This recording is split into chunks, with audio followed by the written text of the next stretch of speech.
MLC కవితతో సమావేశమయ్యారు BRS నేతలు. రాజ్యసభ సభ్యులు దామోదరరావు, సీనియర్ నేత గండ్ర మోహన్ రావు కవిత ఇంటికి వెళ్లి చర్చలు జరిపారు. కవిత రాసిన లేఖ లీక్ అవడం, దానిపై ఆమె చేసిన కామెంట్స్ పై డిస్కస్ చేశారు. మరోవైపు తెలంగాణ భవన్లో మాజీ మంత్రి కేటీఆర్ ఆధ్వర్యంలో చేరికలు జరిగాయి. సిద్దిపేటలో పర్యటించారు మాజీ మంత్రి హరీష్ రావు. సిరిసిల్లలో సీఎం ఫోటో విషయంలో కాంగ్రెస్ బీఆర్ఎస్ నాయకుల మధ్య ఘర్షణను ఖండించారు బీఆర్ఎస్ నేతలు.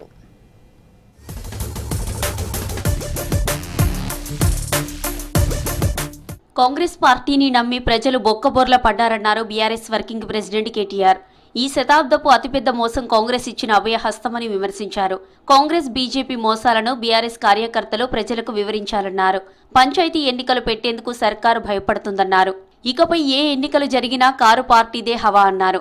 లోకల్ బాడీ ఎన్నికల్లో పార్టీ మారిన 10 మంది ఎమ్మెల్యేలకు కర్రు కాల్చి వాత పెట్టాలన్నారు. తెలంగాణ భవన్లో కేటీఆర్ ఆధ్వర్యంలో చేరికలు జరిగాయి. వారికి కండువా కప్పి పార్టీలోకి ఆహ్వానించారు.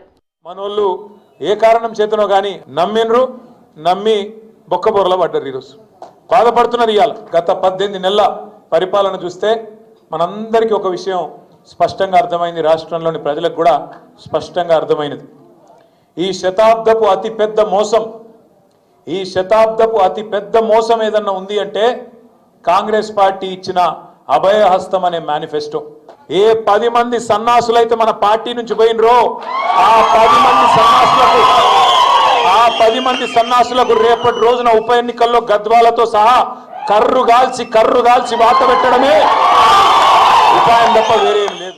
సీఎం రేవంత్ రెడ్డి ఎవరి కడుపు నింపేందుకు అందాల పోటీలు పెడుతున్నారని ప్రశ్నించారు మాజీ మంత్రి హరీష్ రావు.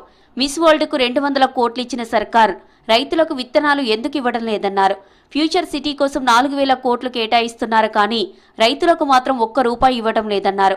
సిద్దిపేట జిల్లా నంగునూరు మండలం పాలమాకుల గ్రామంలో పండుగ సాయన్న, కొరివి కృష్ణస్వామి విగ్రహాలను ఆవిష్కరించారు హరీష్ రావు. సాయన్న, కృష్ణయ్యను అందరూ ఆదర్శంగా తీసుకోవాలని సూచించారు. ఏమన్నా మాట్లాడితే పైసలు లేవంటాడు. 200 కోట్ల రూపాయలు ఖర్చు పెట్టి అందాల పోటీలు పెట్టడానికి పైసలు ఉన్నాయట. రైతులకు జనము జీలుగు విత్తనాలు ఇవ్వమంటే పైసలు లేవంటాడు. ఇదెక్కడి గవర్నమెంట్? చేయాల్సిన పని చేస్తలేరు. కానీ ఇలా రైతులకు రుణమాఫీ చేయమంటే పైసలు లేవంటాడు. రైతు బంధు ఇవ్వమంటే పైసలు లేవంటాడు. కానీ ఇలా 1000 కోట్లు పెట్టి టెండర్లు అయితే పిలుస్తుండు.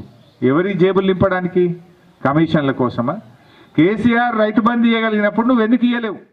ఉమ్మడి రాష్ట్రంలో జరిగినట్లు తెలంగాణలో నీటి దోపిడీ జరుగుతోందన్నారు మాజీ మంత్రి జగదీష్ రెడ్డి.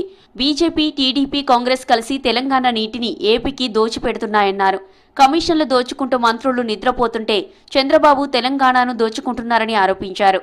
ఏపీ బనకచెర్ల ద్వారా గోదావరి జలాలపై కుట్రలు చేస్తున్నా రేవంత్ మొద్దు నిద్రపోతున్నారని విమర్శించారు జగదీష్ రెడ్డి. నీళ్ల కోసం కేసీఆర్ నాయకత్వంలో మరో ఉద్యమం చేస్తామన్నారు. ఒకవైపు నీళ్ల విషయంలో సోయి లేదు, మళ్లీ నదులు దోపిడికి గురవుతున్నాయి. కృష్ణా గోదావరిలో మన వాటా హక్కులు కోల్పోయే పరిస్థితి వస్తా ఉంది. పక్కనున్న ఆంధ్రప్రదేశ్ రాష్ట్రం, కేంద్రం కలిసి తెలంగాణ నీళ్లను దోపిడీ చేసే పనిలో ఉన్నాయి. తెలంగాణ ముఖ్యమంత్రిపై ప్రధానమంత్రి కాలు పట్టుకునే పరిస్థితిలో ఉన్నాడు. నన్ను కేసులు పెట్టొద్దని చెప్పి మంత్రులు ఒకరికి ఓడి తెలవకుండా సాటుగా చంద్రబాబుతో పైరవి చేసుకుంటున్నారు. మా కమిషన్ల విషయంలో ఎంక్వైరీలు చేయకండి, ఇక మిమ్మల్ని వచ్చేది లేదు, కానీ ఇక దీపం ఉండగానే ఇల్లు సర్దుకోమని చెప్పారు మా ఇంట్లో. కాబట్టి మేము ఉన్న కాడికి కమిషన్లు దండుకోవాలి.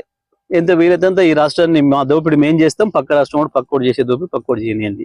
ఇవాళ తెలంగాణ రాష్ట్రంలో దొంగలు పడ్డారు అన్న పరిస్థితి వచ్చింది. సిరిసిల్లలో బీఆర్ఎస్ కాంగ్రెస్ నాయకుల మధ్య ఘర్షణ నెలకొంది.